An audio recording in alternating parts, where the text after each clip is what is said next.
Wala nang kuryente dito sa amin mga sis, pero ayan, gagawa ko ng pang-merienda namin na Graham balls. Naglagay na ako dito ng crushed Grahams. Tapos, ayan, maglalagay na tayo ng condensed.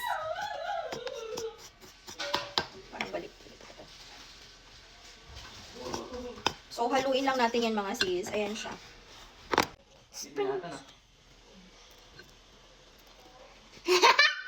So, ayan. Okay na na-mix na natin yung condensed tapos crushed Grahams.